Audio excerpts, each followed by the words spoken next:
चांदपुर नामक ग्राम में एक व्यापारी लाला चंद्रनाथ अपने परिवार के संग रहता था, जिसमें उसका युवा पुत्र इंद्रनाथ और बहू सुमित्रा सम्मिलित थे। चंद्रनाथ का एक परम मित्र महेंद्र भी था। एक दिन महेंद्र ने देखा कि चंद्रनाथ बहुत चिंतित दिख रहा था और पूछा, क्या बात है चंद्रनाथ, तुम अत्यंत चिंतित प्रतीत हो रही हो। चंद्रनाथ ने उत्तर दिया, मैं आमदनी बढ़ाने के बारे में सोच रहा हूं। सोचता हूं कि दुकान का कार्य इंद्र को सौंप दो और स्वयं कुछ समय के लिए बाहर जाकर व्यापार करो। महेंद्र ने कहा, भाई, कोई भी कार्य करने में कोई बुराई नहीं है, परंतु तुम्हारी दुकान का व्यवसाय तो अच्छा चल रहा है, तुम्हें कहीं बाहर जाकर व्यापार करने की क्या आवश्यकता है। चंद्रनाथ ने उत्तर दिया, महेंद्र, तुम नहीं समझोगे, आमदनी जितनी अधिक हो उतना ही अच्छा है। ठीक है, जब भी व्यापार के लिए निकलने का विचार हो मुझे भी याद कर लेना। मुझे भी अपने घर में कोई कार्य नहीं है, मैं भी तुम्हारे साथ घूम लूंगा। लाला चंद्रनाथ को न केवल पैसों की भूख अधिक थी, बल्कि वह अपने दोस्तों पर भी फिजूल खर्च करने से बचता था। इसीलिए उसने कहा, तुम भी चलोगे, परंतु मार्ग में खर्च करने के लिए तुम्हारे पास पैसे हैं। महेंद्र ने कहा, इसकी चिंता मत करो, मेरे पास पर्याप्त धन है कि मैं आराम से 1-2 महीने तुम्हारे साथ घूम सकता हूं। तब चंद्रनाथ ने उत्तर दिया, ठीक है। और फिर एक दिन दोनों मित्र अपने परिवारों से विदा लेकर यात्रा पर निकल पड़े। मार्ग में महेंद्र ने कहा, खाने पीने के लिए मैंने अपने पास सामान रख लिया है, तुम्हारे पास तो है ना। चंद्रनाथ ने कहा, मित्र, मेरे पास धन है, जब मेरी इच्छा होगी और भूख लगेगी मैं कुछ खरीद कर खा लूंगा। यात्रा लंबी थी और दोनों को भूख लगी। चंद्रनाथ के पास भोजन नहीं था और मार्ग में उन्हें कोई भोजनालय भी नहीं मिला। तब महेंद्र ने अपने भोजन से चंद्रनाथ को भी भोजन दिया। दोनों ने भरपेट भोजन किया। महेंद्र ने कहा, देखा मित्र, पेट भोजन से ही भरता है और प्यास पानी से ही बुझती है, पैसों से नहीं। पैसा हर चीज का इलाज नहीं है। महेंद्र की बात सुनकर चंद्रनाथ बहुत चिढ़ गया और सोचने लगा, यह महेंद्र तो पैसों की कदर नहीं करता, इसे सबक सिखाना ही होगा ताकि इसे पैसों का महत्व समझ में आए। इसके बाद वे चलते चलते एक कस्बे में पहुंचे। वहां पर महेंद्र और चंद्रनाथ ने एक सराय में कमरा लिया और वे सो गए। लगभग आधी रात को लाला चंद्रनाथ की आंख खुली और उसने देखा कि महेंद्र गहरी नींद में सो रहा था। चंद्रनाथ सोचने लगा कि यह अच्छा मौका है, अगर मैं महेंद्र का सारा पैसा गायब कर दूं तो उसे पैसे का महत्व समझाने में आसानी होगी। यह सोचकर चंद्रनाथ ने महेंद्र की गठरी से उसका सारा माल और धन चुरा लिया। सुबह हुई तो दोनों मित्र उठे। महेंद्र को सपने में भी यह आशंका नहीं थी कि उसका दोस्त चंद्रनाथ भी उसका धन चुरा सकता है, इसलिए उसने अपना सामान तक नहीं देखा और दोनों चल पड़े। लाला चंद्रनाथ ने कहा, यहां से हम धवलपुरी गांव चलेंगे, किंतु हमारा रास्ता बड़ा ही दुर्गम है, तो हमें घोड़ों पर बैठकर तय करना होगा। वे दोनों चलते चलते एक घुड़साल में पहुंचे, जहां वे घोड़े किराए पर ले सकते थे। चंद्रनाथ और महेंद्र ने अपने अपने लिए घोड़े पसंद किए और फिर घुड़साल के मालिक के पास घोड़ों का किराया देने पहुंचे। लाला चंद्रनाथ ने तो अपने घोड़े का किराया दे दिया, परंतु जब महेंद्र ने अपनी गठरी खोली तो वह सन्न रह गया। ओह नहीं, मेरा सारा धन गायब है, अच्छी तरह से देख लो महेंद्र, धन तो तुम्हारी ही गठरी में होना चाहिए, ऐसे अचानक भला कैसे गायब हो सकता है। मैंने बहुत ही अच्छी तरह से देखा है मित्र, मेरा धन गायब हो चुका है, फिर तुम घोड़े किराए पर कैसे लोगे मित्र। ऐसा करो, थोड़ा सा धन तुम मुझे उधार दे दो। महेंद्र की बात सुनकर चंद्रनाथ जोर जोर से हंसने लगा और कहने लगा, क्यों मजाक करते हो मित्र, जानते नहीं उधार प्रेम की कैंची होता है। तुम्हें उधार देकर मैं तुम जैसे दोस्त को खोना नहीं चाहता, तब तो फिर मुझे अपना सफर यहीं पर खत्म करना पड़ेगा। ठीक कहते हो तुम, भला बिना पैसे के सफर कैसे हो सकता है। आखिर पैसा सबसे बड़ी चीज है, पैसा हर चीज का इलाज है, पैसे के बिना आप कुछ भी नहीं कर सकते। अब तो तुम मान ही गए ना मित्र। रसाल का मालिक उनकी बातें सुन रहा था। अचानक वह आया और बोल पड़ा, नहीं नहीं, पैसा कोई बड़ी चीज नहीं है, पैसा तो हाथ का मैल है जो आता जाता रहता है, बड़ी चीज है इंसानियत। आप घोड़ा ले जाइए महेंद्र जी, पैसे फिर कभी आते रहेंगे। इस प्रकार घुड़साल के मालिक तोताराम ने महेंद्र को बिना किराए के ही घोड़ा दे दिया। तब महेंद्र ने कहा, देख लिया चंद्रनाथ, पैसा सबसे बड़ी चीज नहीं होता, पैसे से बड़ी चीज है इंसानियत। पैसा हर चीज का इलाज नहीं है। चंद्रनाथ एक बार फिर से मन ही मन सोचने लगा। उफ, ये फिर से मुझे उपदेश देने लगा। 3-4 घंटों के बेहद उबड़ खाबड़ रास्तों से चलकर वे दोनों धवलगिरी गांव में पहुंचे, जहां चारों ओर सुगंध का साम्राज्य था। चंद्रनाथ ने कहा, यह जगह वास्तव में सुगंधों का प्रदेश है। यहाँ पर घर घर में इत्र बनाने का काम पूरे जोर शोर से किया जाता है, और यहाँ पर आने का मेरा उद्देश्य भी यही है कि इत्र का व्यापार करके ढेर सारा धन कमाऊं। फिर वे दोनों वहां के प्रसिद्ध इत्र के व्यापारी के पास गए और वहां पर चंद्रनाथ ने काफी मात्रा में इत्र खरीद लिया। इसके बाद चंद्रनाथ ने कहा, चलो कहीं चलकर कुछ खा पी लिया जाए। महेंद्र ने कहा, मेरे पास तो आज के लिए भोजन है, मैं वही भोजन करूंगा। तो ठीक है, तुम अपना बासी भोजन करो, मैं कहीं भोजनालय में जाकर ताजा और स्वादिष्ट भोजन करके आता हूं। महेंद्र को वहीं पर छोड़कर लाला चंद्रनाथ किसी भोजनालय की खोज में चल पड़ा। उसने एक भोजनालय में छप कर भोजन किया और उसके बाद जब वह भोजनालय से निकला, अचानक उसके पेट में तेज दर्द होने लगा। दर्द के मारे तड़पता हुआ चंद्रनाथ वहीं बीच रास्ते पर लेट गया। तभी एक युवक उसके पास आया और पूछने लगा, क्या हुआ श्रीमान आपको? बेटा, मेरे पेट में बहुत दर्द हो रहा है और मेरी जान निकली जा रही है। मुझे किसी अच्छे वैद्य के पास ले चलो। मेरे पास पैसा है, मैं पैसा देकर वैद्य से अपना इलाज करवा लूंगा। वह युवक चंद्रनाथ को सहारा देकर एक वैद्य के घर ले गया। वैद्य ने चंद्रनाथ से कहा, तुम्हें कम से कम 1 माह तक पूरी तरह से आराम करना पड़ेगा। 1 माह तक? मगर मैं इतने समय तक आराम नहीं कर सकता। वैद्यराज, मुझे तो बस आज ही अच्छा कर दीजिए। आप जितना भी पैसा चाहेंगे मैं खर्च करने को तैयार हूँ। कीमती से कीमती और महंगी से महंगी दवाएं भी मैं खरीदने को तैयार हूँ। वैद्य ने कहा, श्रीमान जी, मैं एक वैद्य हूँ, कोई जादूगर नहीं जो जादू की छड़ी घुमाकर आपको ठीक कर दूंगा। आप बीमार हैं और आपको पूरी तरह से स्वस्थ होने के लिए 1 माह तक पूर्ण आराम करना ही पड़ेगा। किंतु वैद्य जी, यदि मैं आराम के चक्कर में पड़ गया तो मेरा लाखों का नुकसान हो जाएगा। क्या यह आराम की जरूरत 1 हफ्ते के लिए टल नहीं सकती? क्योंकि मैं व्यापार के लिए ढेर सारा इत्र खरीद चुका हूं। उस इत्र को बेचने के लिए मुझे एक दूसरे शहर में जाना होगा। चंद्रनाथ अपने नुकसान की बड़ा चढ़ाकर दुहाई देते हुए वैद्यराज को समझाने लगा। बस 1 हफ्ते, सिर्फ 1 हफ्ते, मैं ठीक ठाक रहूं, कुछ ऐसी दवाएं दे दीजिए। 1 हफ्ते के बाद मैं 1 माह तो क्या 10 माह तक भी आराम कर लूंगा। ठीक है श्रीमान, मैं तुम्हें दवाएं दे रहा हूं। वैद्य ने कहा, किंतु एक बात का ध्यान रखना, अकेले यात्रा मत करना। कोई ना कोई सेवक या मित्र अवश्य तुम्हारे साथ रहे, क्योंकि यदि तुम्हारा स्वास्थ्य मार्ग में कहीं बिगड़ गया तो तुम्हारा पैसा तुम्हारे किसी काम नहीं आएगा। तब कोई स्वामी भक्त सेवक या मित्र ही तुम्हारी जान बचा सकता है। और फिर वैद्यराज ने वक्ती तौर पर आराम पहुंचाने वाली 1 हफ्ते की दवाई देकर चंद्रनाथ को विदा कर दिया। वैद्यराज के वहां से निकलकर चंद्रनाथ सीधे उसी स्थान पर पहुंचा जहां उसने महेंद्र को छोड़ा था। महेंद्र के पास पैसे खत्म हो चुके थे, इसलिए वह वापस जाने की तैयारी कर रहा था। लाला चंद्रनाथ ने कहा, नहीं नहीं मित्र, तुम वापस मत जाओ।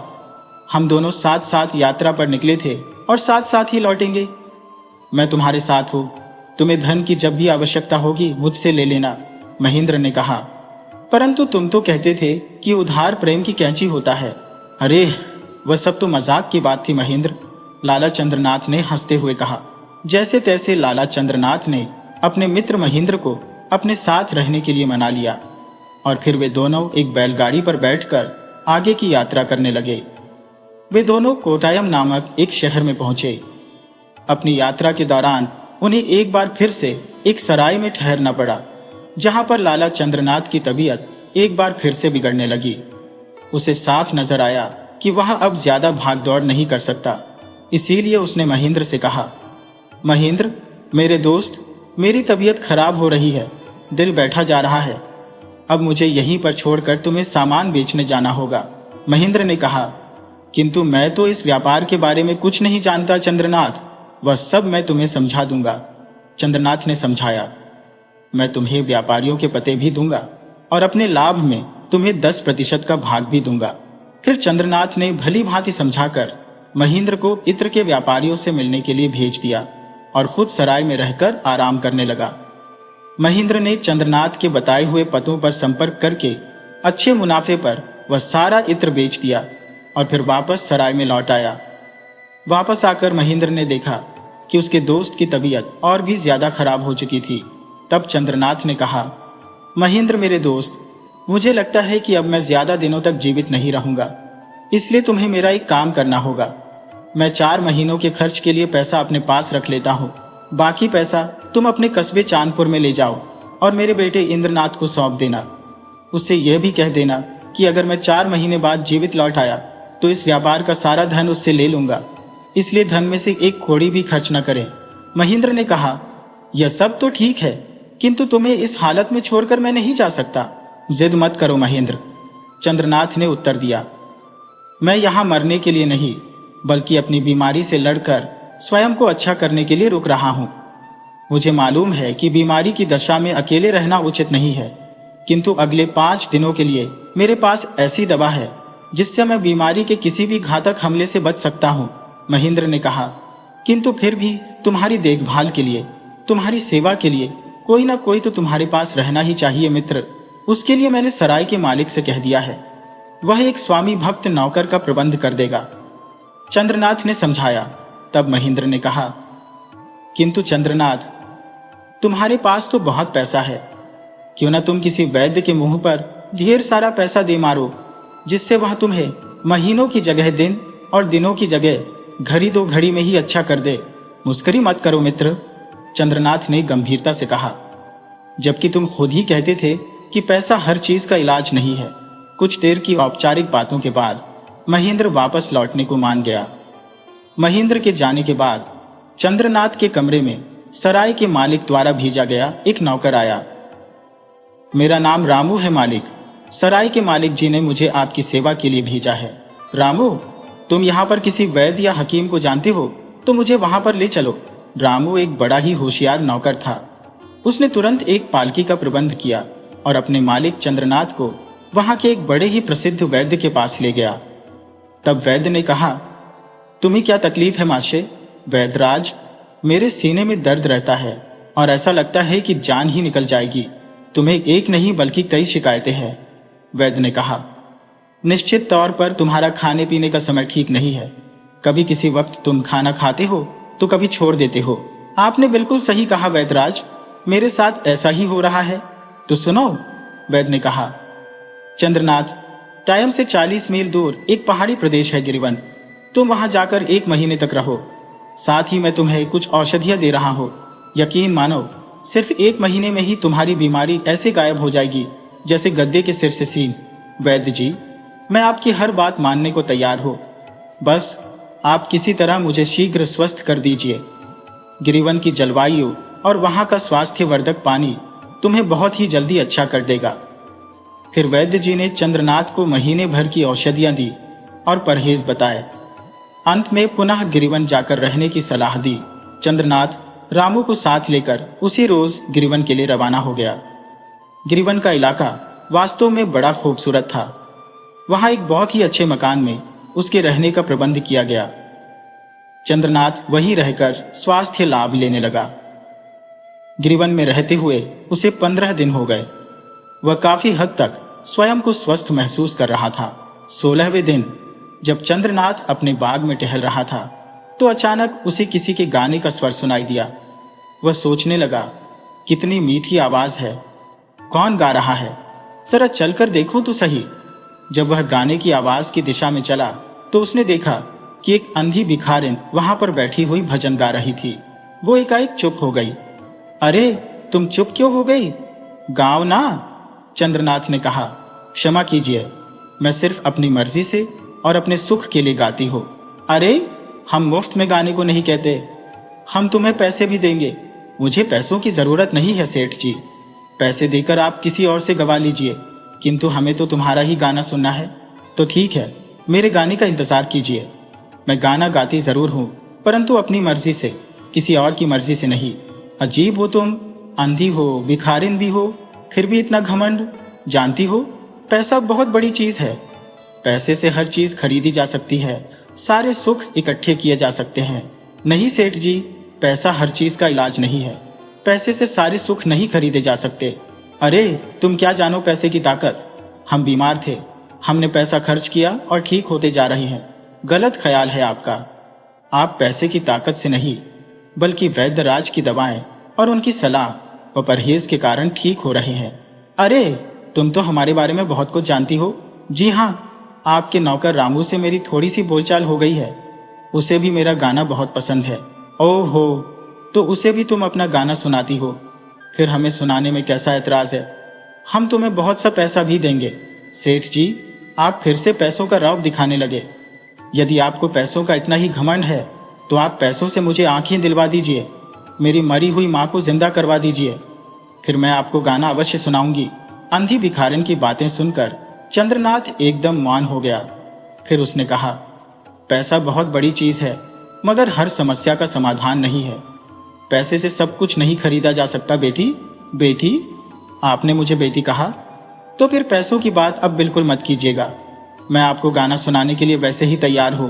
उस दिन के बाद से जब भी चंद्रनाथ ने फरमाइश की, अंधी भिखारिन उसे गाना सुनाती थी। जब वह पूरी तरह से स्वस्थ हो गया तो वह वापस लौटने के लिए तैयार था। वह अंधी भिखारिन के पास गया और कहने लगा, तुम हमारे साथ चलोगी बिटिया? कहाँ? जहां भी हम कहें। तुम हमारे साथ हमारी बेटी बनकर रहोगी। बेचारी अंधी भिखारिन सुजाता को इतना प्यार कभी किसी से नहीं मिला था। पिताजी, आप मेरे पिताजी हैं। हाँ बेटी, आज से तुम मेरी बेटी हो। फिर एक दिन चंद्रनाथ रामू और सुजाता के साथ पूरी तरह से स्वस्थ होकर वापस गिरिवन से लौट पड़ा। जब वे रास्ते से गुजर रहे थे तब रात के समय वे एक जंगल से गुजरे। सुजाता ने कहा, पिताजी, इस जंगल से भयानक आवाजें आ रही हैं। मेरे ख्याल से हमें आगे सफर नहीं करना चाहिए, बल्कि इसी जंगल में पेड़ों पर चढ़कर यह रात सुरक्षित गुजारनी चाहिए। तुमने ठीक कहा बेटी, तुम्हारी बात बिल्कुल सही है। फिर उन लोगों ने अपने सामान को जंगल में छिपाया और पेड़ पर चढ़ गए। स्वयं लाला चंद्रनाथ भी एक पेड़ पर चढ़ गया और वे सभी रात बीतने का इंतजार करने लगे। जब रात गहरी हो गई तो थोड़ी देर बाद अचानक जंगल में एक पगडंडी पर दो लोग आते हुए दिखाई दिए। लाला चंद्रनाथ की दृष्टि उन पर पड़ी। वे दोनों एक दूसरे से बातें करने लगे। एक ने दूसरे से कहा, अरे चोर बिगर, तुम यहाँ जंगल में? अरे दोस्त, ये सवाल तो मैं तुमसे करने वाला था। भाई, मैं तो लाला इंद्रनाथ के यहाँ पर डाका डालने जा रहा हूँ। सुना है उसके बाप चंद्रनाथ ने अपने दोस्त महेंद्र के हाथ बड़ा धन कमाकर भेजा है। कमाल है, आज तो मैं भी लाला इंद्रनाथ के यहाँ पर ही चोरी करने के इरादे से निकला हूँ। तब तो एक से बेहतर दो है। हम दोनों साथ साथ धावा बोलते हैं। जो कुछ भी मिलेगा आपस में बांट लेंगे। और एक बात याद रखना, अगर उस घर में चोरी करने में कोई परेशानी हुई तो हम पूरे परिवार को खत्म करने से भी पीछे नहीं हटेंगे। और यह बातें करते हुए दोनों चोर वहां से निकल गए। लाला चंद्रनाथ उन दोनों की बातें पेड़ पर बैठा हुआ सुन रहा था। वह बेचैन हो गया। सोचने लगा, उफ, ये दोनों खुखार चोर मेरे ही घर में चोरी करने जा रहे हैं। अब मैं क्या करूं? कैसे इन्हें रोकूं? इनका मुकाबला तो सिर्फ राजा के सैनिक ही कर सकते हैं, और उन्हें बुलाने के लिए मुझे दिन होने का इंतजार करना पड़ेगा, और तब तक मैं लुट जाऊंगा। लाला चंद्रनाथ अभी तक इन घटनाओं पर विचार कर ही रहा था कि अचानक उसे फिर से कुछ आवाजें सुनाई दी। उसने देखा दो व्यक्ति जो कि लंबे चौड़े और अत्यंत खतरनाक प्रकृति के थे। उनके हाथों में हथियार थे। उनमें से एक ने कहा, हाँ भाई भूतनाथ, हमें यही इसी जंगल में ठहरना होगा। हाँ भाई, लाला इंद्रनाथ का पिता इसी जंगल से आएगा। दुआ करो कि वह अकेला हो, तब हमें उसे मारने में कोई कठिनाई नहीं होगी। लेकिन यदि वह अकेला नहीं भी हो तो भी हमें उसे समाप्त करना होगा। इंद्रनाथ ने अपने पिता को मारने के लिए हमें 10,000 स्वर्ण मुद्राएं दी है। फिर दोनों पेशेवर हत्यारे एक कोने में जाकर पेड़ के पीछे छुप गए। वहीं पेड़ पर बैठे चंद्रनाथ ने इन हत्यारों की बातचीत सुनी, जिससे उसका दिल धड़कने लगा। हे भगवान, मेरे ही पुत्र ने मुझे मारने के लिए हत्यारे भेजे हैं। वास्तव में अत्यधिक धन भी अच्छा नहीं होता। सोचते हुए लाला चंद्रनाथ इतना घबराया कि अपना संतुलन खो बैठा और सीधे पेड़ से गिर पड़ा। जब दोनों हत्यारों ने लाला चंद्रनाथ को गिरते देखा तो वे चौंक गए और उसे पहचान कर उसे मारने के लिए तैयार हो गए। देखो, यह इंद्रनाथ का पिता चंद्रनाथ ही है, चलो इसे समाप्त कर देते हैं। तभी पेड़ के ऊपर छिपा हुआ रामू उन पर टूट पड़ा और उनकी अपनी ही तलवार से उन पर हमला कर दिया। अचानक हुए इस हमले से वे दोनों संभल नहीं पाए और रामू ने उन्हें मौत के घाट उतार दिया। इसके बाद रामू लाला चंद्रनाथ के पास गया और कहा, मालिक, आपको कहीं चोट तो नहीं आई? नहीं पिताजी, आज से मैं तुम्हारा मालिक नहीं हो बल्कि तुम्हारा पिता हो और तुम मेरे पुत्र हो। इसके बाद रामू ने अंधी सुजाता को भी पेड़ से नीचे उतार लिया और सारी घटना विस्तार से बता दी। तब तक रात काफी बीत चुकी थी और सुबह की रोशनी छाने लगी थी। जब पूरी तरह से सुबह हो गई तब रामू ने लाला चंद्रनाथ से पूछा, अब किधर चलना है पिताजी? कहीं भी चलो बेटा, किंतु अब मैं चांद पर नहीं जाऊंगा। सुजाता ने कहा, तो क्यों ना हमको टाइम लौट चलें? तुम्हारा विचार बहुत अच्छा है बेटी, मैं क्या कह सकता हूँ। पिताजी, ये मेरी जन्मभूमि है, तो ठीक है, हम सबको टाइम लौट चलते हैं। इसके बाद लाला चंद्रनाथ का काफिला वापस को टाइम की ओर रवाना हो गया। को टाइम पहुंचकर चंद्रनाथ ने रामू से पूछा, बेटा रामू, क्या तुम मेरी बेटी सुजाता से विवाह करने को तैयार हो? पिताजी, मैं पहले से ही सुजाता को पसंद करता हूँ, मुझे इसमें कोई आपत्ति नहीं है। फिर चंद्रनाथ ने धूमधाम से उनके विवाह की तैयारी की और वहीं को टाइम में रहकर उसने अपना व्यापार शुरू किया। सुखमय दिन बिताने लगा। वर्षों बाद संयोगवश एक दिन चंद्रनाथ को उसका दोस्त महेंद्र को टाइम में मिल गया। अरे चंद्रनाथ, तुम यहाँ पर हो? तुम्हें मालूम है तुम्हारे परिवार का क्या हाल हुआ? चोरों ने तुम्हारे घर पर हमला किया और तुम्हारे बेटे का सारा धन चुरा लिया। अब वह गरीबों की स्थिति में है। ओह, अच्छा हुआ, ऐसे कपूत को यही सजा मिलनी चाहिए थी। मैं अब अपने घर लौटकर कभी नहीं जाऊंगा। सचमुच महेंद्र, बहुत अधिक धन होना भी कोई अच्छी बात नहीं है। अब लाला चंद्रनाथ का मन पूरी तरह से बदल चुका था। वह गरीबों को दान पुण्य करने लगा और रामू तथा सुजाता को समझाता रहा, याद रखो, पैसा बहुत बड़ी चीज है लेकिन बहुत बुरी चीज भी है। ये अपनी संतान को भी दुश्मन बना सकती है। पैसा हर समस्या का समाधान नहीं है। इसके बाद लाला चंद्रनाथ ने रामू और सुजाता के साथ एक सुखमय जीवन बिताना शुरू किया।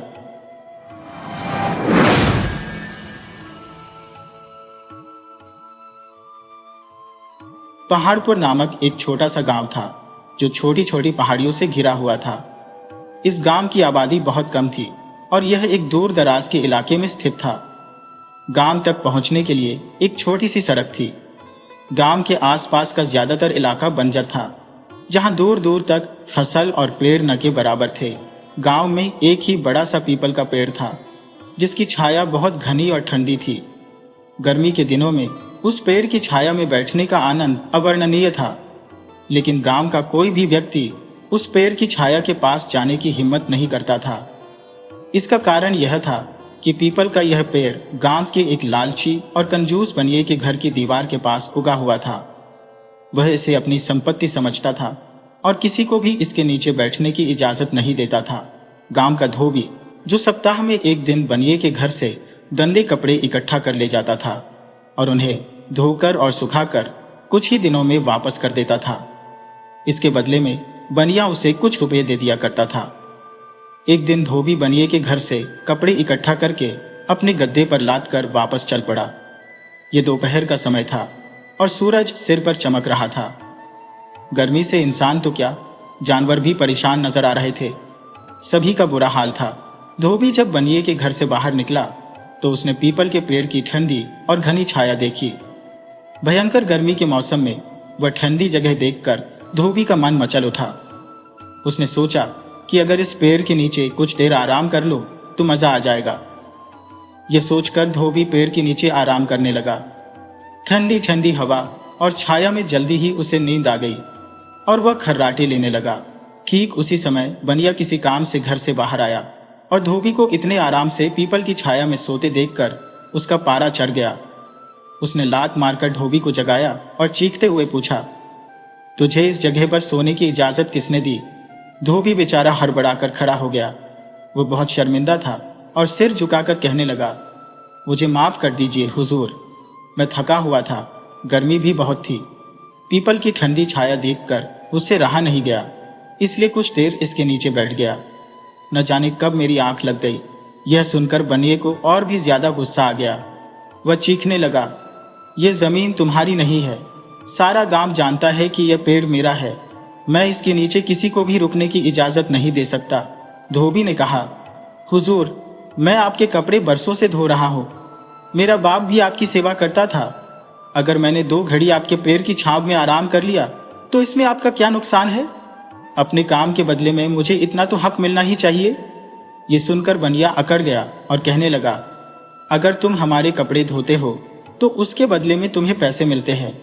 मुफ्त में यह तुम काम नहीं करते। तुम्हें 1 घड़ी भी इस पेड़ की छांव में आराम करने का अधिकार नहीं है। इस दुनिया में कुछ भी मुफ्त में नहीं मिलता। बनिए की यह बात सुनकर धोबी हैरानी से पूछने लगा, क्या आप इस पेड़ की छांव की भी कीमत मुझसे वसूल करेंगे? बनिया बोला, बिल्कुल ठीक समझे हो। असल में बनिया को पैसे कमाने का एक अनोखा तरीका सूझ गया था। धोबी ने पूछा, अच्छा तो क्या कीमत है पेड़ की छांव की? बनिया बोला, अगर तुम पेड़ की छांव खरीदना चाहते हो तो तुम्हें 1000 सोने के सिक्के मुझे देने होंगे। 1 भी पाई कम नहीं लूंगा। इतनी ज्यादा कीमत सुनकर धोबी हैरानी के मारे उछल पड़ा। कुछ पलों के लिए उसने सोचा और फिर कहने लगा, यह तो बहुत ही ज्यादा है।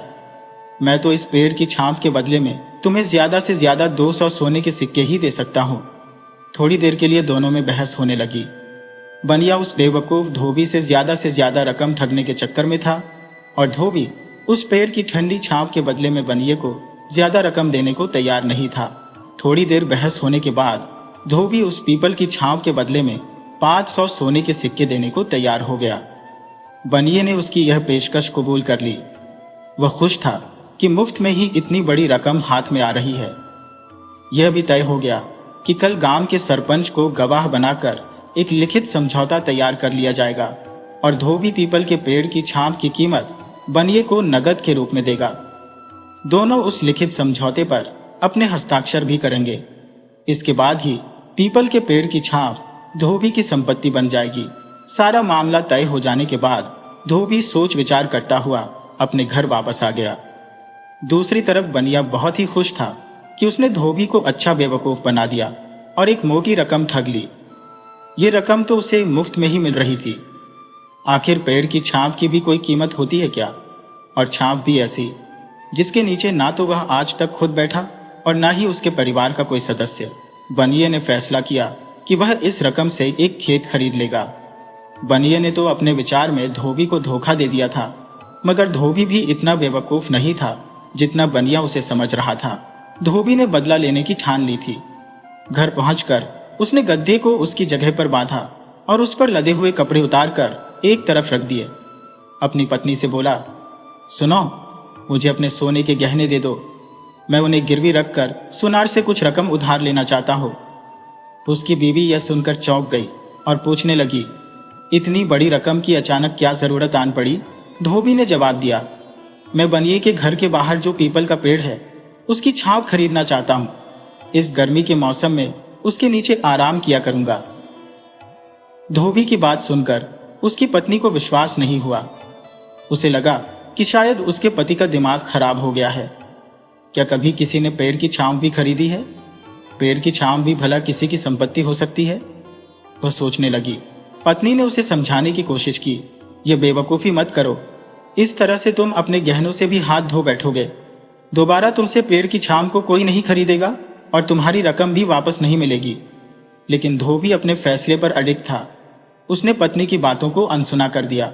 पत्नी फिर बोली, मेरी सलाह है कि जेवर बेचकर तुम कोई खेत खरीद लो, उस पर फसल उगाओ, जिसे बेचकर तुम्हें ज्यादा मुनाफा होगा और तुम अमीर आदमी बन सकोगे। धोबी ने कहा, देखो भाग्यवान, पहली बात तो यह कि मैं एक धोबी हूं। मुझे सिर्फ यही काम आता है। मैं रातों रात किसान नहीं बन सकता। खेत में हल चलाना, बीज बोना और फसल बेचना ये मेरे बस की बात नहीं है।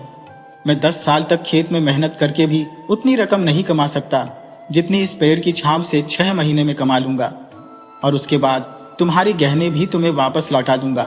धोबी की पत्नी समझ गई कि उसके पति का इरादा नहीं बदलेगा, इसीलिए उसने बहस बंद कर दी और चुपचाप गहनों की पोटली लाकर पति को दे दी। धोबी गांव के सुनार के पास गया और गहने गिरवी रखकर 500 सोने के सिक्के उधार ले लिए। अगले दिन तय समय पर सोने के सिक्कों से भरी थैली लेकर वह समझौते पर हस्ताक्षर करने के लिए सरपंच के पास पहुंच गया। बनिया पहले से ही वहां मौजूद था। गांव के और भी कई लोग वहां आए थे। सभी इस अजीबोगरीब सौदे पर हैरान थे। गांव में हर तरफ ये बात फैल चुकी थी कि धोबी ने पीपल के पेड़ की छाप बनिए से खरीद ली है। बनिए ने लिखित समझौते में पहले ही यह लिखवा दिया था कि वह अपने पीपल के पेड़ की छाप सोने के 500 सिक्कों के बदले धोबी को बेच रहा है। उन दोनों में से जो भी आदमी इस समझौते को तोड़ने की कोशिश करेगा, उसे दूसरे आदमी को 1000 सोने के सिक्के जुर्माने के तौर पर देने होंगे। इस समझौते पर बनिए ने दस्तखत किए, लेकिन धोबी क्योंकि अनपढ़ था, इसीलिए उसने अपने बाएं हाथ के अंगूठे का निशान लगाया। सरपंच ने गवाह के तौर पर दस्तखत कर दी। वहां पर मौजूद सभी लोग इस समझौते के गवाह बन गए। धोबी ने फिर पेड़ की छाप की कीमत यानी 500 सोने के सिक्के बनिए के हवाले कर दिए। वहां पर मौजूद हर आदमी यही सोच रहा था कि बनिया बहुत ही चालाक है। उसने बेचारे भोले भाले धोबी को लूट लिया है, क्योंकि आज तक ना तो किसी ने ऐसा सुना था और ना ही देखा था कि पेड़ की छाप भी बेची जा सकती है। उस दिन के बाद से धोबी की यही दिनचर्या बन गई कि वह दोपहर से लेकर शाम तक उस पेड़ की छाप के तले चारपाई बिछाकर सोया रहता। वह अपने गद्दे की रस्सी भी चारपाई के साथ ही बांध लेता। गधा वक्त बेवक्त गला फाड़ कर चिल्लाना शुरू कर देता। कई बार तो ऐसा हुआ कि इधर बनिया आराम करने के लिए लेटा या अपने घर में बीवी बच्चों से कोई जरूरी बात करना शुरू करता, और उधर गधे ने अपना बेसुरा गाना शुरू कर दिया। गधे का यह शोर शराबा बनिए के लिए सिर का दर्द बन चुका था।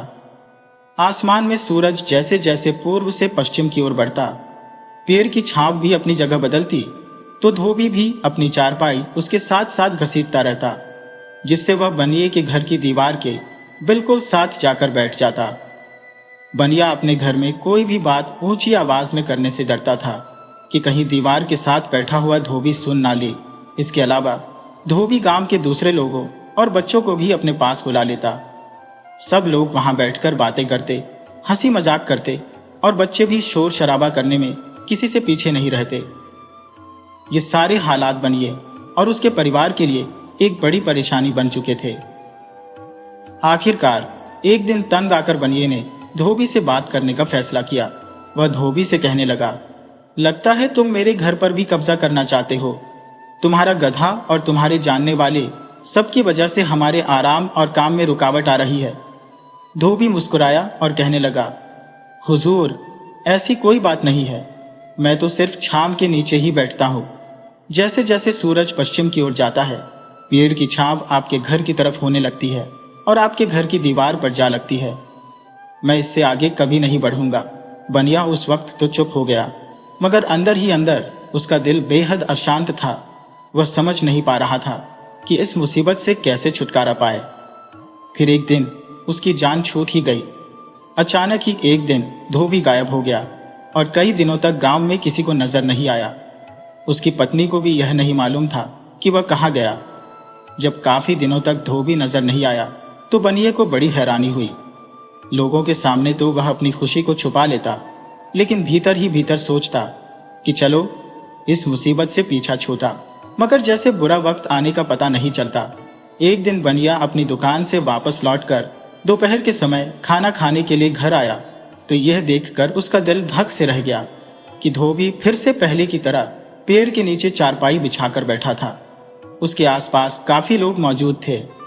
जब बनिया और ज्यादा नजदीक पहुंचा तो उसने देखा कि धोबी के पास दर्जन भर बकरियां, भेड़ें, 2 कुत्ते और 2 भैंसें भी थी। उसका गधा तो पहले से ही वहां पर मौजूद था। सभी जानवरों की आवाजें मिलकर अजीब शोर शराबा कर रही थी। बनिया गुस्से में चिल्लाकर पूछने लगा, तुमने ये क्या तमाशा लगा रखा है? धोबी यह सुनकर कहने लगा, तमाशा नहीं हुजूर, ये सब मेरे पशु है। क्योंकि इनको रखने के लिए मेरे घर में जगह नहीं है, इसीलिए अब ये इसी पीपल की छांव में रहेंगे। ये बात सुनकर बनिया गुस्से से पागल हो गया। वह तो पहले ही अकेले धोबी से तंग था और अब वह अपने साथ अपने पशुओं को भी ले आया था। वह चीखते हुए कहने लगा, तुम इन्हें मेरी जमीन पर कैसे रख सकते हो? मैंने सिर्फ पैर की छाप बेची है, जमीन नहीं। धोबी यह सुनकर हंसने लगा और कहने लगा, आप सच कहते हैं, मैं तो सिर्फ पैर की छाप का ही इस्तेमाल कर रहा हूं। अगर आपको कोई ऐतराज है तो आप अपनी जमीन किसी दूसरी जगह पर ले जाइए। धोबी की यह बात सुनकर सारे लोग हंसने लगे।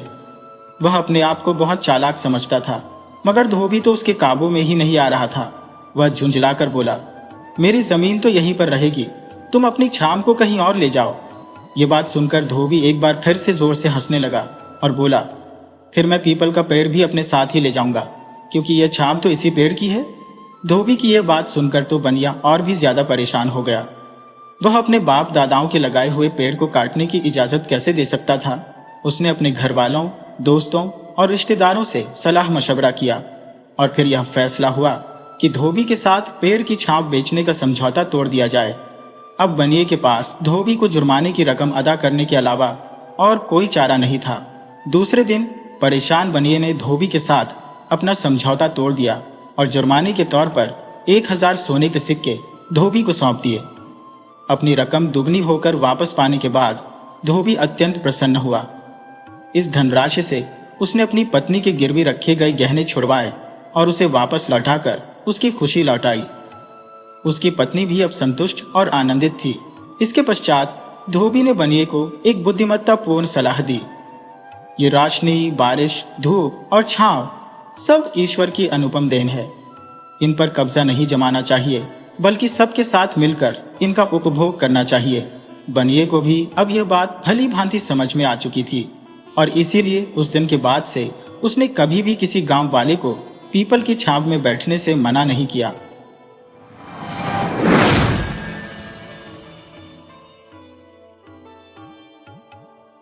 बहुत समय पहले की बात है। एक गांव में एक पति पत्नी अपने 20 वर्षीय बेटे के साथ रहते थे, जो मुखिया था। बेटे का नाम हरि सिंह था। वह प्रतिदिन अपने घर से बाहर कहीं जाता था, किसी कार्य के लिए, या यह उसका नियम था। आज हरिशंकर थोड़ा लेट हो रहा था, इसलिए वह बड़बड़ाता हुआ उठा, कल से रामू की मां को जल्दी जगाया करूंगा। हरिशंकर नहा धोकर पांव फटने से पहले ही घर से निकल गया, क्योंकि चिड़ियों की चहचहाहट शुरू हो गई थी। लेकिन गांव के लोग अभी भी सोए पड़े थे। वे अपने दैनिक कार्यों में अभी नहीं लगे थे। हरिशंकर नहा धोकर अपने घर से निकल गया और बाग, बगीचे, पगडंडियां और खेतों को पार करता हुआ अपने निश्चित स्थान तक पहुंच गया। वहां पहुंचकर उसने राहत की सांस ली और सोचा, चलो समय से पहुंच गया। हरिशंकर ने चारों ओर देखा कि कोई उसे देख तो नहीं रहा। हालांकि अंधेरे में कुछ स्पष्ट नहीं दिख रहा था, फिर भी उसने सोचा कि उसे कोई नहीं देख रहा है। उसके हाथ में एक मिट्टी की हांडी थी जो उसने साथ लाई थी। उसने उसे अपने सामने खड़े एक विशाल बरगद के पेड़ के पास रख दिया और अपने दोनों हाथ जोड़कर बहुत विनम्रता से खड़े होकर अपनी आंखें बंद कर ली। आज भी मैं समय पर आ गया हूं, हरिशंकर बुदबुदाया। आपकी रात कैसी थी? सब ठीक था? हरिशंकर ऐसा बोल रहा था जैसे वह किसी से बातें कर रहा हो, लेकिन वहां उसके अलावा कोई और नहीं था। तो हरिशंकर किससे बातें कर रहा था? क्या वृक्ष से बातें कर रहे थे? क्या वृक्ष बातें सुनते हैं? हरिशंकर ने भले ही चारों ओर दृष्टि डालकर तसल्ली कर ली थी कि उसे कोई नहीं देख रहा, पर वहां हरिशंकर के अलावा भी एक व्यक्ति था, जो रामू था। हरिशंकर का 20 वर्षीय बेटा, जो उसे एक पेड़ के पीछे छुपकर देख रहा था। हरिशंकर को वृक्ष से बातें करते हुए देखकर रामू की आश्चर्य का ठिकाना नहीं रहा। उसने मन में सोचा, क्या पिताजी पागल हो गए हैं? वृक्ष कौन बात करता है भला? यही तो वह रहस्य था जिसे मुझसे इतने सालों से छिपाकर रखा गया है। बस इतनी सी बात के लिए पिताजी और मां ने मुझे आज तक खेतों तक नहीं आने दिया। रामू के हृदय में अपने पिता के प्रति गुस्सा पनपने लगा। यह भी कोई बात है जो मुझे आज तक खेतों की तरफ नहीं आने देते। क्या पिताजी का दिमाग चल गया है? रामू अपने मन में इन विचारों का मंथन कर रहा था कि अचानक से बहुत तेज गति से हवा चलने लगी। सारा वातावरण एक अजीब से रहस्य से भर गया। यह हवा का उमड़ना और पत्तियों का सरसराना सब कुछ सामान्य नहीं था। यह हवा मन में खुशी नहीं, बल्कि डर का संचार कर रही थी। वायु चलने के बाद भी रामू को घुटन सी महसूस हो रही थी। उसे अपने मन में डर का अनुभव हुआ। उसने जो आगे देखा, उसकी आंखें फटी की फटी रह गईं। अगर उसकी जगह कोई और होता तो शायद बेहोश होकर गिर पड़ता। पर रामू ने अपने कौतूहल को एक विराम दिया और वहीं डटा रहा। उसने देखा कि हवा बहुत तेज चल रही थी और पूरा वृक्ष हिलने लगा था। वृक्ष की शाखाएं, पत्तियां और डालियां सब हिल रही थी, जबकि आसपास के सभी वृक्ष शांत थे। उनमें केवल हल्की हवा चल रही थी जो सामान्य थी, लेकिन बरगद के वृक्ष पर हलचल सी उमड़ रही थी। तब एक भारी रहस्यमय आवाज सुनाई दी जो हरिशंकर के प्रश्नों का उत्तर दे रही थी। सांप ने कहा, हरिशंकर, मैं ठीक हूं, बिल्कुल वैसे ही जैसा तुमने कल मुझे छोड़ा था। मुझे बहुत भूख लग रही है, कुछ खाने को दो। रामू को यह सोचने का अवसर तक नहीं मिला कि यह आवाज किधर से आ रही है। यह अदृश्य व्यक्ति कहां से बोल रहा है? यह किसका स्वर है? क्या यह कोई प्रेरित है? तभी उसने देखा कि बरगद का जो वृक्ष था वह एक विशाल दैत्य की तरह अपनी शाखाओं को पूजाओं की तरह सामने लाकर एक याचक की तरह उनमें आपस में जोड़ लिया। हल्का हल्का उजाला उभरने लगा था, परंतु अंधकार अभी भी बाकी था। सूरज देवता अभी प्रकट नहीं हुए थे। रामू की आंखें आश्चर्य से फटी की फटी रह गईं। उसकी सांसें मानो अटक कर ही रह गईं। जो कुछ भी उसकी आंखों के सामने घट रहा था उसकी तो उसने कल्पना भी नहीं की थी। रामू की सोचने समझने की शक्ति अब जवाब दे चुकी थी। वह बस चुपचाप वहां खड़ा होकर आगे की घटना को देखता रहा। तभी उसने देखा कि उसके पिताजी हरिशंकर ने मिट्टी की हांडी जिसमें खीर थी उसे उस बरगद के वृक्ष के तने में बने हुए एक कोतर के अंदर रख दिया। इसके बाद उन्होंने अपनी दोनों हथेलियों को नमस्कार की मुद्रा में जोड़ लिया, अपनी आंखों को बंद किया और कुछ मंत्रों का जाप करने लगे। रामू को मंत्र स्पष्ट सुनाई तो नहीं दे रहे थे। उसके पिताजी लगभग 5 मिनट तक उसी अवस्था में खड़े रहे। इसके बाद उन्होंने अपनी आंखें खोली। उन्होंने कोटर के अंदर हाथ डाला और मिट्टी की हांडी को बाहर निकाल लिया। आश्चर्य की बात तो यह थी कि मिट्टी की हांडी में अब खीर नहीं थी। ऐसा लग रहा था कि किसी ने बहुत ही स्वाद लेकर चाट चाट कर खीर खाली कर दी हो। उस खाली हांडी में अब खीर के स्थान पर एक चांदी का सिक्का जगमगा रहा था। उसकी चमक और किरणी हांडी के बाहर तक आ रही थी। रामू से अब सहन नहीं हो सका। उसने एक हाथ अपने कलेजे पर रखा जैसे उसका दिल डूबता जा रहा था। दूसरे हाथ से उसने अपना मुंह बंद कर लिया। उसे भय था कि कहीं उसके मुंह से चीख ना निकल जाए। वह घबराहट में पीछे हटने लगा। वह तेजी से पीछे हटते हुए जा रहा था कि उसके पैर में किसी पत्थर के टकराने से वह गिर पड़ा और उसके गिरते ही उसके मुंह से आवाज निकल गई। तभी हरिशंकर की चेतना भंग हो गई। उन्होंने पीछे मुड़कर देखा तो देखा कि उनका पुत्र मिट्टी में गिरा पड़ा हुआ उनकी तरफ देख रहा है।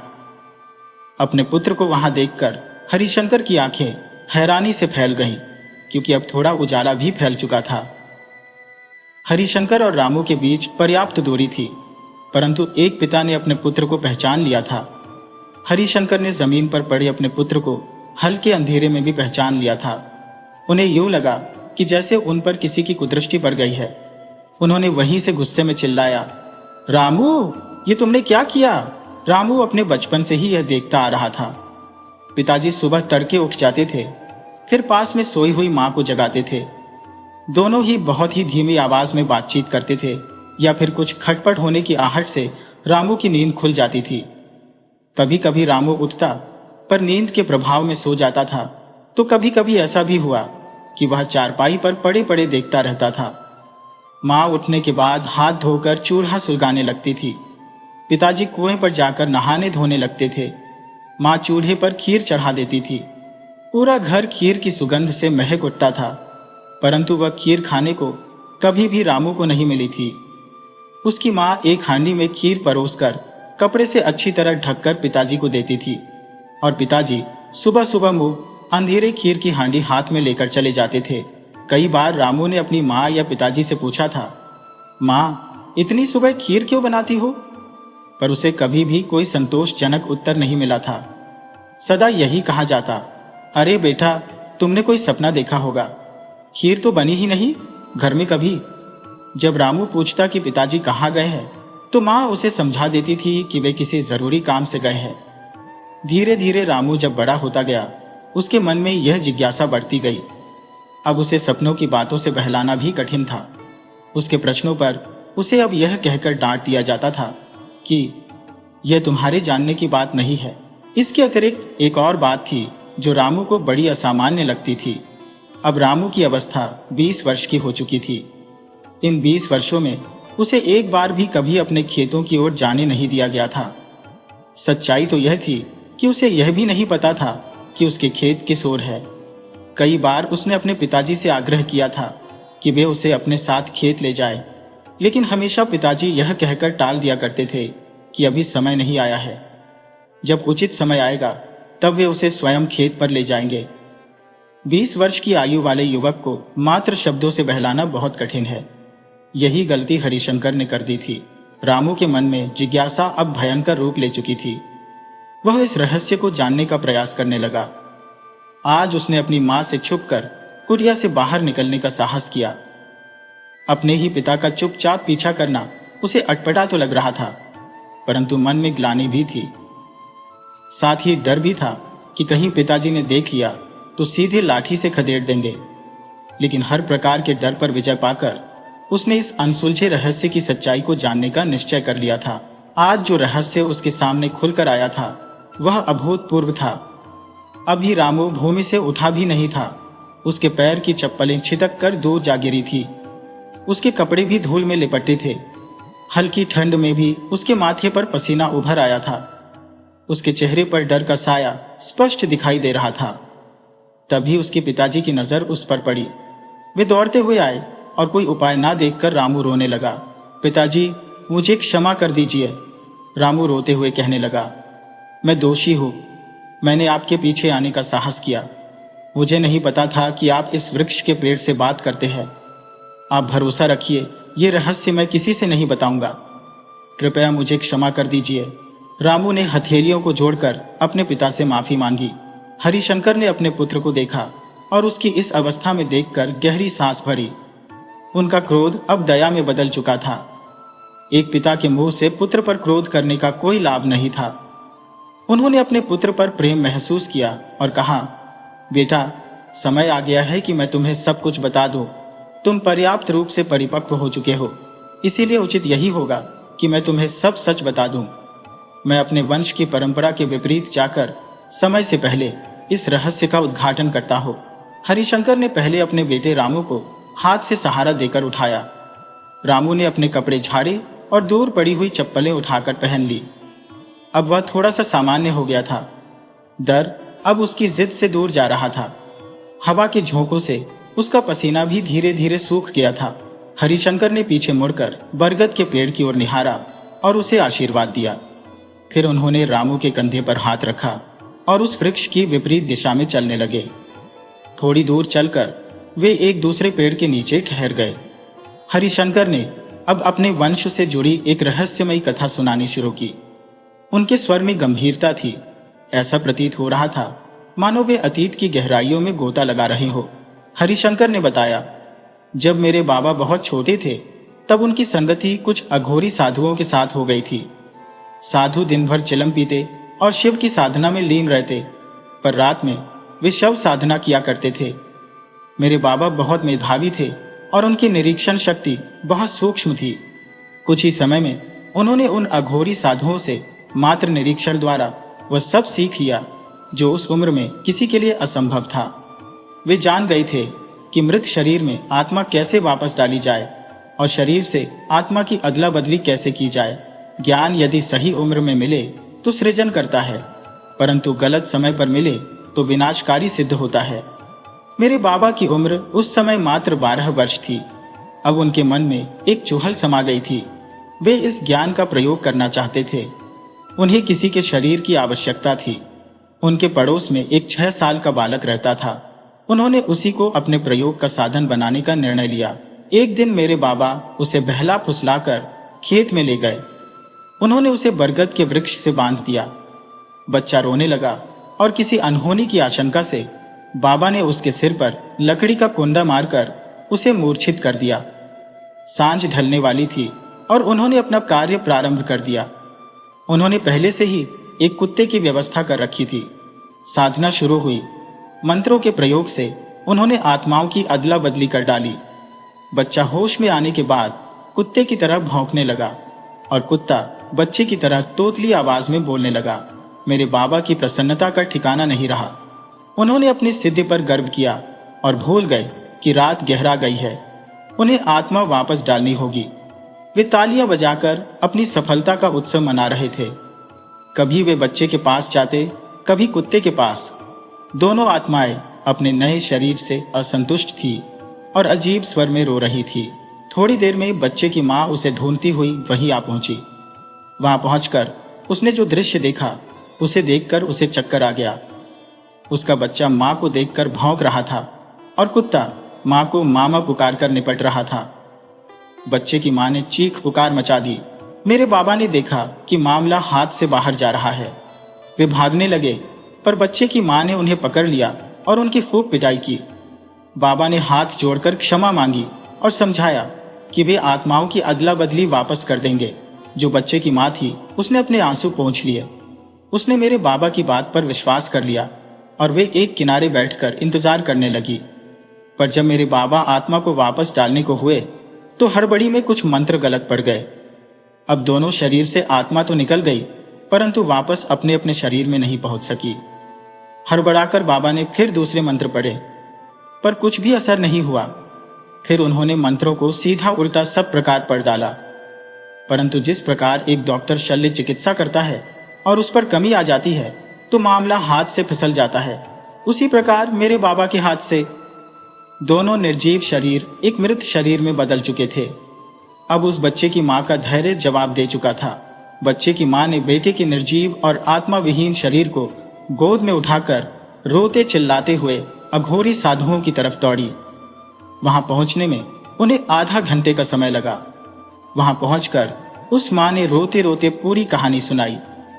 अघोरी साधुओं के गुरु बाबा ने जैसे यह सुना कि उनकी सिद्धि को किसी ने चोरी से सीख लिया है और उसका दुरुपयोग किया है, वे आपे से बाहर हो गए। उन्होंने तुरंत मेरे बाबा को बुलाया। गुरु बाबा स्वयं सभी के साथ लेकर उसी बरगद के वृक्ष के नीचे पहुंचे जहां आग अभी भी जल रही थी और एक कुत्ते का शव पड़ा हुआ था। पूरे वातावरण में मुर्दानगी का बसेरा था। अघोरी गुरु बाबा ने फिर से अग्नि को जागृत किया और मंत्रोच्चार प्रारंभ किया। एक ओर बालक का शव था तो दूसरी ओर कुत्ते का शव। परंतु यह दुर्भाग्य था, अधिक समय बीत जाने के कारण शरीर का क्षय होना आरंभ हो चुका था। कुत्ते के शरीर को तो गिद्ध थोड़ी बहुत नोच भी चुके थे। बहुत प्रयास करने के बाद भी आत्मा अपने शरीर में वापस नहीं आई थी। बच्चे की मां बहुत ही दया दृष्टि से अघोरी बाबा की ओर टकटकी लगाई देख रही थी। उसे पूरी आशा थी कि गुरु बाबा उसके बेटे को वापस जिंदा कर देंगे। अघोरी गुरु बाबा ने हाथ जोड़ते हुए उस महिला की ओर हारी हुई दृष्टि से देखा। उन्होंने बहुत ही कष्ट के साथ कहा, माता, मुझे क्षमा कर देना। मैंने बहुत कोशिश की, परंतु मैं तुम्हारे बेटे को वापस नहीं ला सका। चलो अपने बेटे के अंतिम संस्कार की तैयारी करो। गुरु बाबा के ये डूबे हुए शब्द सुनकर वह माता हताश होकर रो पड़ी। वे गुरु बाबा के चरणों में गिर पड़ी और रो रो कर कहने लगी, कुछ भी करिए बाबा, मेरा बेटा वापस ला दीजिए। मैंने बड़े जतन से और बहुत उपवास रखकर यह बेटा पाया था। मेरा इकलौता बच्चा था। मेरे तो पति भी भगवान को प्यारे हो चुके हैं। मेरी जिंदगी का यही बेटा एकमात्र सहारा था। गुरु बाबा ने उसे सांत्वना दी और दुखी मन से आगे बढ़े। 4 कदम की दूरी पर सभी लोग मेरे बाबा को पकड़े हुए बैठे थे। मेरे बाबा का हृदय उस मार्मिक दृश्य को देखकर पश्चाताप की अग्नि में जल रहा था। उन्हें इस बात का बहुत धक्का लगा था कि उन्होंने खेल खेल में एक बच्चे की जान ले ली। अघोरी बाबा की दृष्टि जैसे ही मेरे बाबा पर पड़ी, उनकी आंखों में क्रोध की ज्वाला धधक उठी। उन्होंने अपना कमंडल उठा लिया और कमंडल से कुछ जल अपनी अंजुली में लेकर मेरे बाबा को श्राप दिया, यह दुष्ट बालक, तूने हमारे साथ रहकर विश्वासघात किया है। तूने विद्या चोरी से पाई है और उसका दुरुपयोग भी किया है। जा, तू शीघ्र ही अल्प मृत्यु को प्राप्त होगा और मरने के बाद तेरी आत्मा को कभी भी मुक्ति नहीं मिलेगी। जब तक यह सृष्टि है, तू इसी बरगद के वृक्ष पर प्रेत बनकर निवास करेगा। जल के छींटे मेरे बाबा के शरीर पर जहां जहां गिरे, वहां वहां उनकी त्वचा जल उठी। उन पर फफोले उभर आए। बाबा के शरीर में अत्यधिक जलन होने लगी। घबराकर मेरे बाबा रोने लगे। वे अघोरी बाबा के चरणों में गिरकर क्षमा मांगने लगे। मेरे बाबा के पिताजी भी अब वहां पहुंचे थे। उन्हें पूरे मामले की जानकारी पहले से ही मिल चुकी थी। जब उन्होंने देखा कि उनके बेटे यानी मेरे दादाजी को श्राप दिया गया है, तो वे अपने आप पर नियंत्रण नहीं रख सके और अघोरी बाबा के चरणों में अपना सिर रख दिया। जो मेरे दादाजी के पिताजी थे, वे एक सम्मानित व्यक्ति थे। पूरे गांव में उन्हें विशेष सम्मान प्राप्त था। परिवार की कई पीढ़ियों से गांव में उनकी प्रतिष्ठा थी। मेरे दादाजी के पिताजी बोले, गुरु बाबा, यदि मुझे एक बार भी पता चल जाता कि मेरा बेटा आप लोगों की संगति में जा रहा है, तो मैं उसे उसी समय रोक लेता। आपने उसे क्यों अपने साथ उठने बैठने दिया? अकेले उसी की भूल नहीं है। अब आप उसे क्षमा कर दीजिए और अपना श्राप वापस ले लीजिए। अघोरी गुरु बाबा ने उनके शब्द सुने और बोले, राम रतन, यदि मुझे पता होता कि यह तुम्हारा पुत्र है, तो मैं कभी भी इतना कठोर नहीं होता। परंतु अब तो शब्दबाण की तरह निकल चुके हैं, वे लौट नहीं सकते। उसे विद्या के साथ खिलवाड़ करने का दंड तो भुगतना ही होगा। मेरे दादाजी के पिताजी अघोरी गुरु बाबा के चरणों में गिर पड़े और बोले, प्रभु, यह मेरा इकलौता पुत्र है। अगर यह चला गया तो मैं क्या करूंगा? अघोरी बाबा को उनके ऊपर दया आ गई। कुछ देर तक वे आंखें बंद किए विचार करते रहे। उसके बाद उन्होंने कहा, जा, तेरे पुत्र की मुक्ति तेरे पुत्र का पुत्र ही कराएगा। बाबा के पिताजी ने पूछा, बाबा, मैं समझा नहीं। गुरु बाबा बोले, तेरे पुत्र की आत्मा को मुक्ति में दे रहा हूं, परंतु मेरा श्राप टल नहीं सकता। जब तक तेरे पुत्र का पुत्र जीवित है, तेरे पुत्र को इस बरगद के वृक्ष पर प्रेत बनकर निवास करना होगा। तेरे पुत्र की मृत्यु के पश्चात उसका पुत्र प्रेत बनकर इस वृक्ष पर रहेगा और तेरे पुत्र की आत्मा को प्रेत योनि से मुक्ति मिल जाएगी। मेरे बाबा के पिताजी ने समझ लिया कि श्राप का असर आने वाली पीढ़ियों पर पड़ेगा, जिससे कोई भी मुक्त नहीं हो सकेगा। अघोरी बाबा बोले, तुमने सही समझा, इसका दूसरा कोई उपाय नहीं है। मेरे दादाजी के पिताजी ने कहा, गुरु बाबा, इस अपराध के बाद गांव में हमारी प्रतिष्ठा समाप्त हो जाएगी। हर पीढ़ी के बालक समय से पूर्व मृत्यु और मृत्यु के बाद प्रेत बनने के लिए मजबूर होंगे। ये वृक्ष हमारे खेतों को बंजर बना देगा। मेरे दादाजी के पिताजी फूट फूट कर रोने लगे। गुरु बाबा बोले, शांत रहो राम रतन। इस बरगद के वृक्ष की जड़ों के नीचे एक चांदी के सिक्कों का खजाना है। प्रेत को मुक्ति तक जीवित रखने के लिए प्रतिदिन खीर की भेंट देनी होगी। बदले में प्रेत तुम्हें प्रतिदिन एक चांदी का सिक्का देगा, परंतु इस चांदी के सिक्के की कमाई का 3/4 हिस्सा निर्धनों में बांटकर उसका उपयोग किया जा सकेगा। वहां 10 से 12 लोग उपस्थित थे, जिनमें अधिकतर अघोरी गुरु महाराज के अनुयायी थे। बच्चे की मां के अलावा 2-3 लोग ही इस रहस्य के साक्षी बने, जिन्हें अघोरी गुरु बाबा ने प्रतिज्ञा दिलवाकर इस रहस्य को वहीं सीमित कर दिया। गांव में पीढ़ी दर पीढ़ी यह रहस्य बना रहा और कभी बाहर नहीं आया। बस समय आने पर परिवार के पिताओं ने अपने पुत्रों को इस रहस्य का उद्घाटन किया। हरिशंकर ने इस रहस्य की परतें खोल दी थी। सूरज अपने शिखर पर था।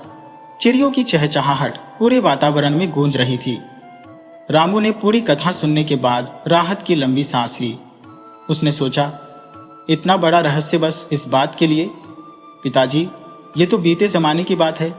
अब इस शराब का क्या असर होगा, ये कोई नहीं जानता, रामू ने दृढ़ता से कहा और अपने पिता की बात को अनसुना करते हुए आगे बढ़ गया। हरिशंकर को अपने बेटे का यह व्यवहार बिल्कुल भी अच्छा नहीं लगा। उन्होंने अपने परिवार की एक अत्यंत महत्वपूर्ण घटना बताई थी, परंतु रामू ने उसे केवल एक साधारण कथा की तरह सुना। हरिशंकर जानते थे कि उनका पुत्र बचपन से ही जिद्दी और हठी था। उसे दूसरों के अनुसार चलना बिल्कुल भी पसंद नहीं था। रामू आगे आगे चलता जा रहा था। उसने इस रहस्य को जान लिया था और अब उसकी जिज्ञासा शांत हो चुकी थी। अब उसके पास और कुछ बाकी नहीं था। हरिशंकर ने पीछे से आवाज दी, रामू, रुक जरा, साथ साथ चलते हैं। लेकिन रामू ने कहा, पिताजी, आप आते रहिए, मैं जा रहा हूं, लेकिन घर जल्दी पहुंचने के लिए। वैसे भी आपने जो बताना था वह बता चुके हैं। रामू एक पेड़ की डाली को तोड़कर उसे गोल गोल घुमाते हुए आगे बढ़ा जा रहा था। हरिशंकर को रामू का यह व्यवहार बिल्कुल अच्छा नहीं लगा। उन्हें अंदेशा था कि रामू अब भी इस रहस्य को संभालने लायक परिपक्व नहीं हुआ है। उन्हें चिंता थी कि कहीं रामू यह रहस्य अपने किसी मित्र को न बता दे। हरिशंकर ने फिर से पुकारा, रामू, मैं कहता हूं, रुको, और मुझे तुमसे कुछ कहना है। रामू के कदम इस बार रुक गए। उसने मुड़कर अपने पिताजी के पास आने का इंतजार किया। हरिशंकर हांफते हुए उसके निकट पहुंचे और एक जोरदार तमाचा उसे रसीद कर दिया। दुष्ट, तुझे तनिक भी ग्लानि नहीं हुई कि तूने एक निषेध कार्य किया और उस पर ऐंठता हुआ चला जा रहा है। रामू इस थप्पड़ के लिए बिल्कुल तैयार नहीं था। वह अपने गाल को सहलाता रह गया। हरिशंकर क्रोधित हुए और बोले, सुन, आज के बाद भूल से भी कभी अपने खेत की ओर मत आना और ना ही मेरा पीछा करने का प्रयास करना। जब सही समय आएगा तभी तुम इधर आ सकते हो, उससे पहले नहीं। ये बात गांठ बांध कर रख लो। रामू ने इस बार कुछ नहीं कहा। हरिशंकर ने आगे कहा, इस रहस्य की भनक किसी और बाहरी व्यक्ति को न लगे। ये धन हमारे हाथ में नहीं रहेगा। रामू ने चुपचाप सिर झुका लिया और घर की ओर अपने पिताजी के साथ चलने लगा। इस दिन के बाद रामू के दिमाग में इस घटना को लेकर कई विचार उमड़ते रहते थे।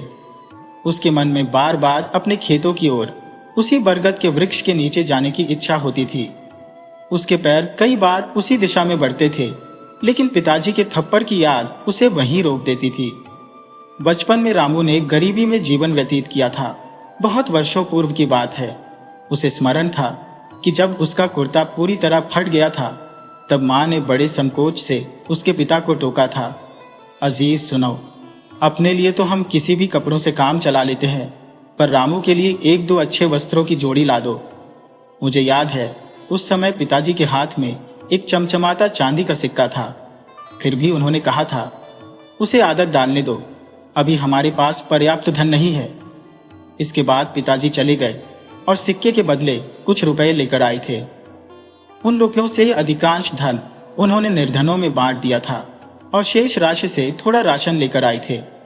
बालक रामू को यह बात समझ नहीं आई कि धन होते हुए भी पिताजी इतना झूठ क्यों बोल रहे हैं।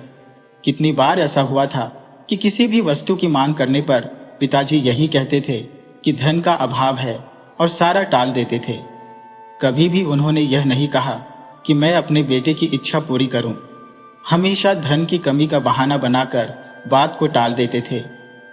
रामू सोचने लगा कि बरगद के वृक्ष पर बैठे प्रेत बाबा हमें एक से अधिक सिक्के क्यों नहीं देते, क्योंकि हम इतनी निर्धनता में जीवन व्यतीत कर रहे हैं। एक दिन साहस बटोर कर रामू ने यह प्रश्न अपने पिताजी से पूछ लिया, बरगद के वृक्ष की जड़ों में कभी भी खत्म न होने वाला धन छिपा है, तो प्रेत बाबा हमें प्रतिदिन एक सिक्का ही क्यों देते हैं? यदि हम उनसे और सिक्के मांगे तो क्या वे हमें और नहीं देंगे? क्या उन्हें अच्छा लगता है कि उनके परिवार वाले इतनी गरीबी में रहें? वे हमें अधिक सिक्के क्यों नहीं देते? हम पूरे गांव में धनवान बन सकते हैं। हरिशंकर ने रामू की ओर देखा और उसका लालच स्पष्ट दिखाई दे रहा था। फिर हरिशंकर ने सोचा कि अभी रामू को इतनी समझ नहीं है, इसलिए उसकी बचकानी बात समझकर उसे माफ कर दिया और उस बात को जाने दिया। उन्होंने समझाने का प्रयास किया, देखो रामू, यही हमारी वंश परंपरा है। परिवार का मुख्य पुरुष अपने निर्धारित आयु सीमा से पहले ही मृत्यु को प्राप्त हो जाता है। उसके बाद वह वृक्ष पर प्रेत रूप में बैठकर जो भी हमें भरण पोषण के लिए सिक्का देता है, उसे हम स्वीकार कर लेते हैं। यह मत भूलो कि लालच सदैव विनाश की ओर ले जाता है। रामू ने कहा, पिताजी, ये लालच कहाँ है? हमारे पास तो इतना अभाव है कि हम छोटी छोटी इच्छाएं भी पूरी नहीं कर पाते। एक बार प्रयास करके तो देखिए, उनसे विनती तो कीजिए। रामू ने अपनी बात पर जोर देते हुए कहा, तो हरिशंकर ने कठोर स्वर में कहा, रामू, अच्छा यही होगा कि इस ओर से तुम अपना ध्यान बिल्कुल हटा लो। जब सही समय आएगा तब इस विषय में सोचना। अभी इस विषय में कोई बात नहीं होगी और कोई बातचीत भी नहीं। रामू ने पूछा, पिताजी, सही समय कब आएगा? हरिशंकर ने उसकी इस बात का कोई जवाब नहीं दिया और लाठी उठाकर घर से बाहर निकल गए। समय अपनी गति से धीरे धीरे सरकता रहा। 3-4 साल गुजर गए। रामू एक सुंदर सुडौल शरीर वाला नवयुवक बन चुका था। उसके जीवन में प्रकृति ने नए रंग भरने शुरू कर दिए थे। नगर के गांव से एक लड़की रामू के घर के निकट एक परिवार में रहने के लिए आई थी। लड़की बहुत ही सुंदर थी। जो भी उसे देखता, उसका सलौना मुख उसके दिमाग में बस जाता था। एक दिन लड़की एक बकरी के बच्चे के पीछे दौड़ती हुई रामू की कुटिया तक आ पहुंची। रामू कुएं से पानी निकाल रहा था और तेजी से आती हुई लड़की फिसल कर गिर पड़ी। रामू ने जब कुएं की मुंडेर से मुड़कर देखा तो देखता ही रह गया। उस कन्या के मुख का जो आकर्षण था उसने रामू को सम्मोहित कर दिया। लड़की अपने आप को संभालते हुए उठी और गांव की ओर देखते हुए बड़बड़ाई, बड़े ही अजीब लोग हैं, अपना हाथ तक नहीं बढ़ाया मुझे उठाने के लिए। न जाने कैसे लोग हैं इस गांव के। इतना कहकर वह लड़की वहां से चली गई। रामू की चेतना उसके जाने के बाद ही वापस आई। जब उसे हालात समझ में आए तो उसने खुद पर ग्लानि की। वह लड़की के पीछे पीछे दौड़ा और पुकारा, सुनिए, मुझे क्षमा कर दीजिए। वो कुछ और कहने ही वाला था कि लड़की ने मुड़कर उसे गुस्से से देखा। तभी अंदर से किसी ने पुकारा, चंचल, चंचल, कहाँ हो तुम? तो लड़की ने जवाब दिया, कहीं नहीं मौसी, यही हो। बकरी का बच्चा भाग गया था, बस उसे पकड़ने गई थी। वह लड़की चंचल नाम से पुकारे जाने पर अंदर चली गई। रामू ने मन ही मन सोचा, चंचल, कितना सुंदर नाम है। और दिन भर उसका मन चंचल की सोच में डूबा रहा। रामू अब सुबह से ही अपने घर के बाहर बैठा चंचल की एक झलक पाने की प्रतीक्षा करता। जैसे ही चंचल की एक झलक उसे मिल जाती, उसे मानो तृप्ति प्राप्त हो जाती। चंचल ने उसके मन को बांध लिया था। प्रारंभ में तो चंचल उसे अपरिचित दृष्टि से देखती थी, पर बाद में उसकी निगाहें रामू की ओर टिकने लगी और वह भी मंत्रमुग्ध होकर उसे देखने लगी। रामू रात को अपनी चारपाई पर पड़ा सोचता कि कल सुबह अपने दिल का हाल चंचल के सामने खोल देगा, लेकिन सुबह होते ही उसका साहस जवाब दे जाता और वह कुछ भी नहीं कह पाता। एक दिन दोपहर की बात है। रामू की पड़ोसन, जो चंचल की मौसी की लड़की थी, उसके पास एक पर्ची लेकर आई। पर्ची खोलने पर रामू ने देखा कि उसमें लिखा था, थोड़ी देर में तालाब के किनारे मिलो। यह पढ़कर रामू अचंभित भी हुआ और आनंदित भी। वह आनंदित होकर तालाब के किनारे जा पहुंचा। वहां उसने देखा कि चंचल एक सुंदर धोती पहने जल में अपनी परछाई देख रही थी। रामू धड़कते दिल से उसके पास पहुंचा। चंचल ने लंबी छोटी पर हाथ फेरते हुए पूछा, रामू, ये सुबह शाम मुझे क्यों देखा करते हो? क्या अच्छा लगता है ये सब? उसने यह पूछा ही था कि चंचल की मौसी की लड़की रानी भी वहां आ गई और कहने लगी, कितनी बार पूछूं, क्यों, तुम दोनों के बीच क्या चल रहा है? रामू सकपका गया और पसीने में नहा गया, जैसे किसी ने उसकी चोरी पकड़ ली हो। चंचल हंस पड़ी और बोली, मैं तो तुम्हें बड़ा शेर समझती थी। तुम तो उसी बकरी के बच्चे की तरह मिमिया रहे हो जो उस दिन तुम्हारे घर भाग कर आया था। रामू मुस्कुरा दिया। चंचल ने उसका हाथ थाम लिया और लजाते हुए बोली, मुझे भी तुम पसंद हो। रामू की खुशी का ठिकाना नहीं रहा। जिसके विचारों ने उसे दिन रात परेशान कर रखा था, उसने भी उसके प्रेम को स्वीकार कर लिया था। रामू ने उसके माथे को चूम लिया और चंचल वहां से भाग गई। दोनों ने अपने मन की बात कह दी थी।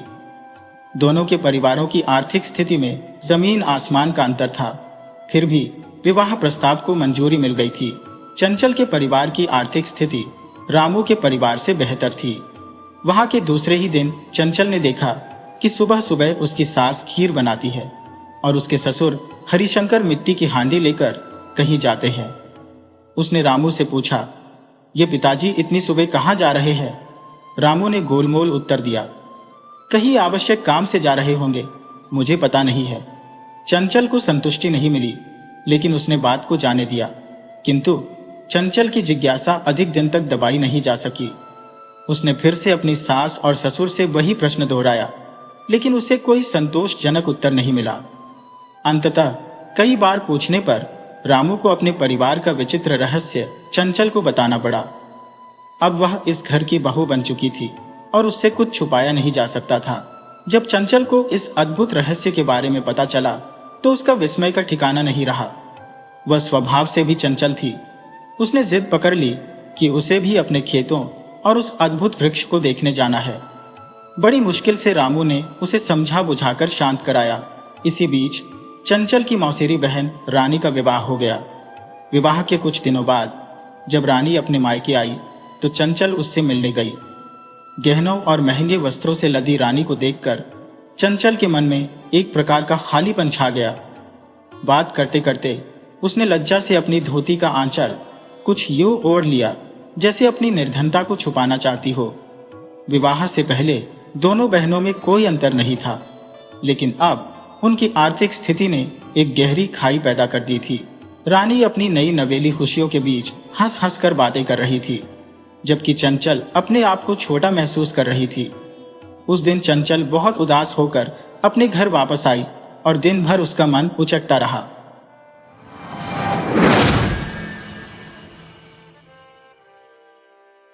वीडियो अच्छी लगे हो तो इसे लाइक करें और ऐसी ही मज़ेदार कहानियों के लिए चैनल को सब्सक्राइब करें और बेल आइकन दबाएं।